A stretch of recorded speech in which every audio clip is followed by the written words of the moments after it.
Assalamu alaikum wa rahmatullahi wa barakatuh. Welcome to today's Friday Reflections on this Friday, the 27th of November 2020. Jummah Mubarak. I wish you all well. I hope you're having a good day wherever you are. And today I would like to read one of the discourses of a famous sheikh within Islam that a lot of you would already know, no doubt. Shaykh Abdul Qadir Al-Jilani, who is of course the founding sheikh of the Qadiri tariqah, and one of the great scholars that is referred to by all different people of different tariqahs and in different madhabs. Such was his contribution to Islam, both intellectually and spiritually, as a scholar and as a saint. So I'm going to start by reading from the 33rd Discourse, which, it's amazing, because when you think when Shaykh Abdul Qadir Al-Jilani lived, which was in the 12th century according to the Common Era, or the 6th century according to the Hijri calendar, this was a very, very long time ago. This is not like, our time at all. And yet some of the things which he discusses in this discourse are actually incredibly relevant to the times in which we live today, and I think that is quite interesting and miraculous in and of itself. So I will start. Bismillahirrahmanirrahim. The 33rd Discourse. Do not try to run away from trials and tribulations, but endure them with patience. They cannot be avoided, and there is nothing for it but to endure them with patience. How can you expect the whole of this world and all that has been created therein to undergo change and transformation just to suit your convenience? The prophets, Anbiya, are the best of all creatures, yet they have always had to suffer affliction. And so it is for their followers, those who tread in the footsteps they walk along their highway, emulating their example. Our own Prophet Muhammad ﷺ was the beloved of the Lord of Truth. Almighty and glorious is he. Yet he was constantly afflicted with poverty and need, with hunger, with fighting and wars, and with the injuries and insults of his fellow creatures, until the day he died. Jesus, on whom be peace, is the Spirit of Allah, Ruhul Allah, and his word, Kalima, who was created by him without a male parent. He used to heal the blind and the lepers, and he would bring the dead back to life, for he was someone whose prayers were always answered. A certain group of people were nevertheless enabled to persecute him. They reviled him, accused his mother of unchastity, and beat him. He eventually fled to escape them, he and his disciples. But then their persecutors tracked them down, seized them, and subjected them to beatings and torture. They were planning to crucify Jesus, on whom be peace. So Allah, exalted is he, rescued him from them, and caused the person who had betrayed him to be crucified instead. Moses, on whom be peace, was likewise afflicted with these terrifying experiences he had to suffer, and every single one of the prophets, peace and blessings be upon them all, had their own peculiar trial and tribulation to bear. This is his way of dealing with the prophets, Anbiya, and the messengers, Rasul, peace be upon them all. So who are you to wish for a different kind of treatment from him? Almighty and glorious is he. While you are here in this world, you must Abstain from exercising your self-will and your personal preference. You must abstain from conversing with your fellow creatures and from intimate friendship with them. Then once you have achieved this completely, the conversation of the heart will be with your Lord, Almighty and glorious is He, and your intimate friendship will be with Him. Now just a comment here, that doesn't mean that you don't have friendships in this world. Wa alaikum salam. It doesn't mean that you don't have friendships in this world with other people, but what it does mean is that your main focus should be on your Creator, that you should focus on developing that intimate friendship with your Creator, and not putting other people's concerns or friendships above your relationship with your Creator, because that's your roots, that's where you're from, and that's where all of your friends are from as well. The remembrance zikr of Allah will be stamped on your heart. You will come to be one who remembers Him while He is remembering you. You will concentrate your heart, qalb, on Him, together with your intellectual faculty, fu'ad, uniting them both with His presence. As far as the seeker is concerned, all that is apart from him, i.e. Allah, is non-existent. Then when he has come to be one of those spiritual beings who have attained to their goal, he will go forth amongst the servants of Allah and the cities where they live. Because of him, the people will enjoy protection from disasters and misfortunes, for he will take with him what he has received from his Lord, Almighty and glorious is He. This is the genuine gift, while everything else is merely a figure of speech. Do not tell anyone what you are up to in the affairs of this world and in the affairs of the hereafter. Treat what you are involved in as a safe deposit and keep it under lock and key. Cover the face of your state of being and let no one catch sight of it apart from Allah. And if the veil niqab you choose to wear is a full-length covering burqa, then that will be even better for you. Now notice the difference. Here Shaykh Abdul Qadir Al-Jilani is using niqab and burqa as an allegory. Not that you should have to walk around covering your face literally with a niqab or a burqa. No. What Shaykh Abdul Qadir Al-Jilani is saying is that your affair between you and Allah is between you and Allah. You cover it as if you were wearing a niqab and a burqa. This means you could even be walking around in Western clothing. But in your heart, you are with Allah. This is more important. You can cover yourself in a niqab and a burqa, or you can wear a turban and wear a long thobe. But if your heart isn't with Allah, it's meaningless. It's just clothing. The real niqab and the burqa is to cover your affair, your relationship with Allah, from prying eyes, because that is between you and Allah. Whatever you give for charity, whatever kindness you do for the sake of Allah, whatever dealings you have, even your prayers.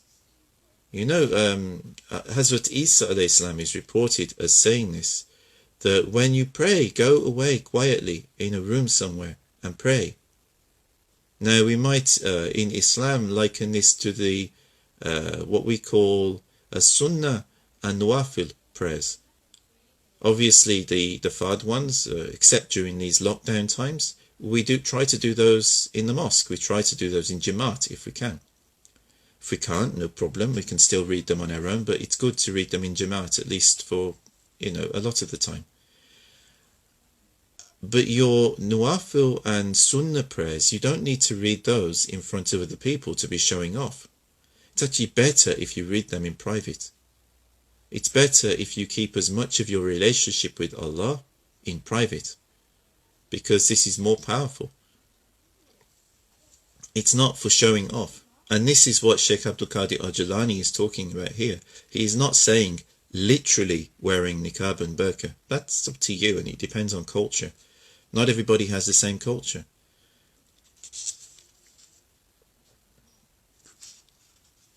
See, I'll read that line again just so you can see what I'm saying. Cover the face of your state of being and let no one catch sight of it apart from Allah. State of being. This is your spiritual state. This is the end of the age. There are the days of intermission. The market of hypocrisy is open for business. The market where dealings are based on hoping for the best while dreading the worst. You are greedily hoping to get what this world has to offer, while dreading that it may keep its distance from you. You are eagerly hoping for closeness to your fellow creatures, while dreading their remoteness. Worldly kings have come to be gods for many people. This world, riches, good health, power, and abilities have all become gods.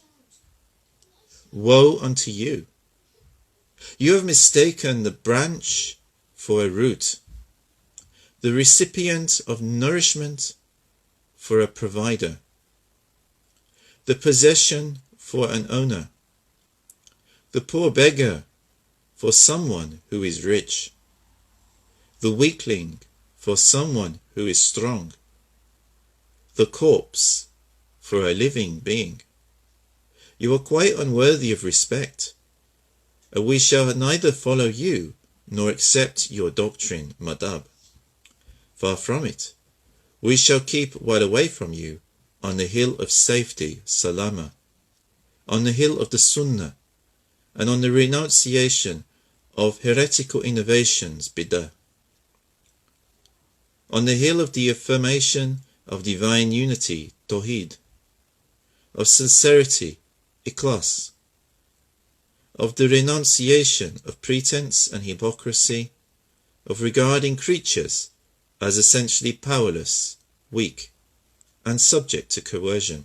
Now this is an important point, and it's probably even more relevant today than when Shaykh Abdul Qadir Al-Jilani wrote these words or spoke them. Worldly kings today doesn't necessarily mean kings. A lot of countries have got rid of kings. But people who are worldly powerful, who are very wealthy in terms of dollars, you know, business people, heads of corporations, people like this, these people have been taken to be ilah, to be gods in the eyes of many people. This is what they aspire towards. But are these people really successful in the grand scheme of things, in the big picture? Are these people even happy in this world? I think the truth of the matter is that some of them are, some of them less so, because it depends on an individual basis with each of those people. And it does, you know, in Islam we do not believe that a person who has worldly power or wealth is necessarily condemned or doing anything wrong. You know, a person can be worldly wealthy and powerful, and if they use that wealth and power to benefit others, if they use it in the way of Allah, then it actually becomes a blessing for them. But it is a heavier burden to carry than someone who is a poorer person, because they have a means that Allah has granted them, and they have to use it rightly, you know, in a good way. And as well as that, because human beings are created weak and we have this issue with the nafs, then there is a temptation that the more people have, the more that they will be drawn towards wrong actions and using that wealth and power in the wrong way. So this is why it is actually a bigger test for people who have these wealth and power. But it's not something which necessarily is a mark against them. It is not something which means that that person is necessarily condemned. They could still be very successful, they could still be close to Allah. But the point here is people are worshipping these people, and they are worshipping this world, riches, even health and power and abilities, things which are actually gifts from Allah. They are gifts from Allah. This is why Shaykh Abdul Qadir Al-Jilani here is saying that they have mistaken the branch for a root. Imagine the tree. If all of this was a tree, the trunk of the tree and the roots, this is Allah. Everything that we have is come from Allah, whatever it is. And people are looking at the leaves and the branches on this tree, and they are praising them instead of praising what an amazing root is producing those leaves and those branches. You see, the whole logic is wrong, and the whole focus is misguided. Worship the one who gives them the wealth and power. Don't worship the wealth and power themselves. These are products that come from that.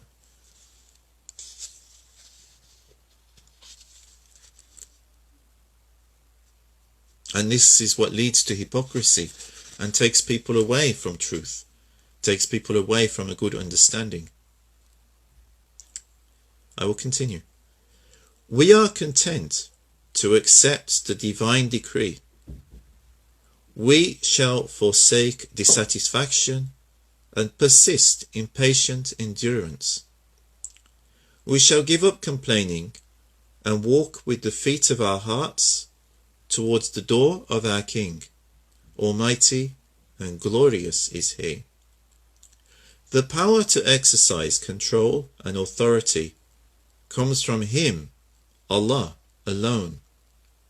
Just as the power to create and provide sustenance comes from Him alone. When you glorify the tyrants of this world, its pharaohs, its kings, and its men of wealth, and when you forget Allah, Almighty and glorious is He, and do not glorify Him, then the verdict, hukam on you, will be the verdict that applies to those who worship idols, asnam. You cause what you glorify to become your idol. This is another point. Within Islam, an illah is not necessarily a statue in a temple. In the time of the Prophet Muhammad ﷺ, this was an illah, a statue in a temple. Because this was the way the world was at that time, this was the state of people at that time, and they took these creations of potters to become, as if they were some kind of powerful deity, when of course they were just little things that were made out of pottery and other kinds of materials by artistic people maybe, but they were certainly not illahs. They didn't really have power over them. But if you worship them, they become that person's illah for whoever worships them. But an illah is not that thing. An illah is anything which you worship, anything. But the only true illah, as we read La ilaha illallah, the only true illah is Allah. None of these other illahs are really powerful. None of them have power by themselves. All of their power is a license, a gift from Allah. All of their wealth is a license and a gift from Allah. This is a very important point, and it's something that's often missed. But if you take those as having power over you and over your life, in a true sense, then you will be making them your deity. Even if they are not really, a deity in a conventional sense. This is in Islam, this is not what is meant by ilah. Ilah is anything which we worship. This is also why we practice fasting during the month of Ramadan. So we don't make our hunger and our stomach our ilah. If we just eat when we feel hungry, whenever we feel hungry, and never exercise restraint over that, we make our stomach our ilah. Similarly with our sexual desires, if we always give in to them just as and when, without any kind of restraint or parameters, then we have made them our ilah. And any kind of thing that we chase after. So I will continue. You cause what you glorify to become your idol. Woe unto you! You must worship the creator of the idols, then the idols will appear contemptible to you. Draw near to Allah, Almighty and glorious is He, then the creatures will draw near to you. In proportion to your reverence for Allah, Almighty and glorious is He, His creatures will revere you. In proportion to your love for Him, His creatures will love you. In proportion to your fear of Him, His creatures will be afraid of you. In proportion to your respect for His commandments and His prohibitions, His creatures will treat you with respect. In proportion to your proximity to Him, in proportion to your proximity to Him, i.e. Allah, His creatures will move close to you. In proportion to your service to Him, His creatures will serve you. You must make a practice of pious restraint. Do not let it slip through the fingers of your heart. If you fail to practice it, you are bringing disappointment upon yourself. When a person fails to practice pious restraint, his heart becomes darkly stained by the things of dubious legality and influences that cause confusion. Woe unto you! You claim to be truly devout, yet you fail to practice pious restraint. A cautious person will abstain from many things for fear of stumbling into that which is unlawful or dubious, and thereby incurring the punishment of Allah, Almighty and glorious is He. See, this natural caution that the believer should have towards what is not good for them, what is bad, what is haram, what is makruh even, things which are even you're questionable. Before just jumping in like a lemming and chasing after them, we should think about what we're doing and make sure we're acting under our own good sense and following what is in conformity with our beliefs. You must avail yourself as little as possible of the special concessions allowed by the sacred law. I happened one day to be passing through a village that was surrounded by fields of corn, so I stretched out my hand and plucked an ear of corn to nibble. As soon as I had done this, I was approached by two men from the same village, each of them carrying a stick. They beat me so hard I fell to the ground. At that very moment, I made a solemn pledge to Allah, exalted is He, vowing that I will never again avail myself of special concessions, even in cases where they are clearly allowed. This was one such case, because the sacred law has granted permission for everyone who is in need of cereals in the field or the fruit on a tree to eat as much of them as will satisfy his need, without being required to make a payment in return. This is a general dispensation, but I was not allowed to avail myself of this license. I was obliged to apply by the strict injunction the meticulous observance of pious restraint. That's another good point about even in some cases where you are allowed to do something, where it is permitted, where it is halal, or allowed under certain conditions, doesn't mean it's necessarily always the right thing to do. This is where wisdom comes in.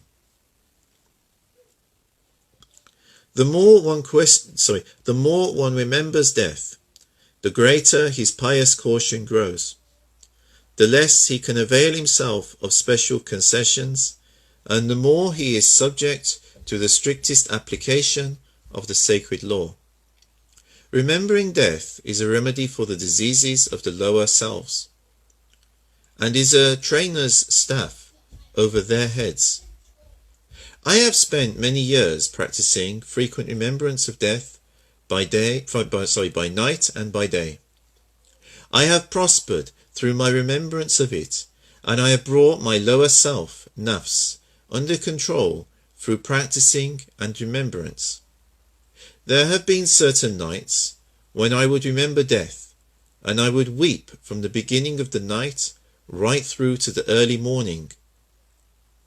During one such night, I was weeping as I said, "My God, I beg you not to let the angel of death take my soul away, but to deal with its removal yourself."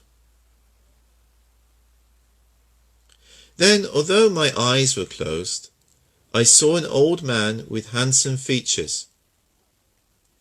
As he came through the door, I said to him, "Who are you?" And he replied, "I am the angel of death." So I said to him, "But I have asked Allah, Almighty and glorious is He, to take charge of the removal of my spirit Himself, instead of letting you remove it." Then he said, "Why did you ask him for that? What sin am I guilty of? I am just a servant under orders. I am commanded to go gently with some folk and to handle some folk roughly." He gave me a hug and wept, and I wept with him. Then I woke up and found myself shedding tears. You must refrain from idle fantasy. This business is not accomplished by passive resignation and the waggling of the tongue. As long as you are sitting here at this table where food and drink are served, you must eat and drink, and offer food and drink to others. In case you have heard something merely by hearsay, you must not pass on anything you have not actually seen for yourself. It's another good point as well. I mean, how many people today pass on messages and these, text messages, SMS messages, emails, and now on Facebook and WhatsApp and other messengers. It's just nonsense that people pass around. It's not things that people actually know. I mean, I remember some years ago I was sent a message about some Indian rocket launch and a female Indian astronaut who landed on the moon, and she heard the azan. I mean, some Indian person must have been having a laugh with Muslims, because there's no Indian spaceship that's ever landed on the moon. This was complete nonsense, and yet it was being circulated and people were passing it on, one person to another person. And this is just one example. There's so many times that people today pass on hearsay, things that they don't really know, which is actually fake news. It's misinformation. Don't be a part of spreading misinformation. You may afterwards regret it, because everything that we do has a consequence. And if you pass on something which is not true and then someone acts upon that, you may later regret it. Do not invite people to attend a party that is not your own. Do not invite people to an empty house so that they treat you as a laughingstock. Shoot us an arrow from your own quiver. Treat us to something that comes from your own earnings, from the sweat of your own brow. Do not give us any part of what you have stolen from your neighbours. Do not offer us clothes from your borrowed wardrobe. Gifts are acceptable only if they come from the owner, not from a hired hand or someone guilty of misappropriation. The affirmation of divine unity, Tawheed, is a scorching fire. O fire, be coolness and peace for Abraham, on whom be peace. O fire, be coolness and peace for Abraham, on whom be peace. This is in the Quran, Surah 21, Ayah 69. O Allah, grant us the good of this day, and protect us from the evil of it. And may the same apply to all our days and nights. Ameen.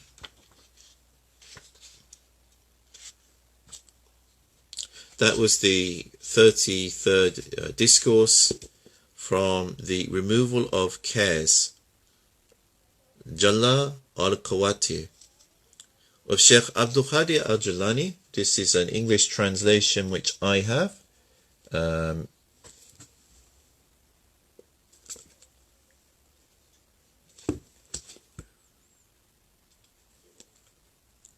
Which was published in 1997, so it may have a different cover now, but this is an English translation, so it is out there somewhere. Just looking, who's this translated by? It's translated from the Arabic by Muhtar Holland, but I'm sure even if this particular copy is out of print, there will be a copy in print. It's good to read these classic books and to read what our Shaykh said from a long time ago, not all of which is out of date. There will be some points that we may read and say, well, our understanding has moved on, our understanding of science, our understanding of technology, the actual challenges that we face in the modern circumstances. But there are many things, such as what I just read here, which do apply, and which will always apply, because they are talking about eternal truths, eternal realities. And there will be other things which they apply even more today than when they were first uttered by these sheikhs so long ago. But do read. This is something I have noticed as well these days. A lot of people don't read. People are always attached to their phones or other kinds of devices, and engaging in various forms of entertainment and social media. And I'm not saying don't do that. I mean, it's not haram to do that. It's not according to my understanding. But at the same time, do be careful how you use your time. We are only on this earth for a short period of time. And this is a truth that was brought to my attention recently by the passing of my own father, the passing of my friend's father earlier this year, and the passing of another good friend's father just the other day. And actually many people have passed away this year. This is a reminder for all of us. Life is precious. Life is short. Make the most of it. How have you prepared for that day when you will leave this earth? How have you prepared both in terms of taking care of your loved ones? And how have you prepared for the hereafter? Make the most of your life. And also, whatever you want to achieve in this life, how much effort have you put into achieving that? You see, if sometimes we all need to relax. So to allocate some time to listen to music or to play a game or something like this, it's understandable. But don't waste all of your time doing things which will bring you no benefit. Your life is short. Make the most of it. Achieve your dreams. Prepare well for your family and for your community. And prepare to meet your Lord. And may Allah bless you all. Allahumma salli ala Sayyidina Muhammadin wa ali Sayyidina Muhammadin wa barik wa salim. Sayyid Rabbi wa salim ala jami' anbiya'i wa muslim wa inkurin ajma'in. Walhamdulillahi rabbil alameen. Al-Fatiha. Bismillahirrahmanirrahim. Alhamdulillahi rabbil alameen. Ar-Rahmanirrahim. Maliki yawmiddin. Iyaka na'budu wa iyaka nasta'in. Ihdina as-siratal mustaqim. صراط الذين أنعمت عليهم غير المغضوب عليهم ولا الضالين. If you find these Friday reflections and my other videos useful, please remember to subscribe to whichever channel you're watching them on, whether that is Instagram or Facebook or YouTube. And I wish you all the best and look forward to seeing you on my next broadcast. Assalamu alaikum wa rahmatullahi wa barakatuhu.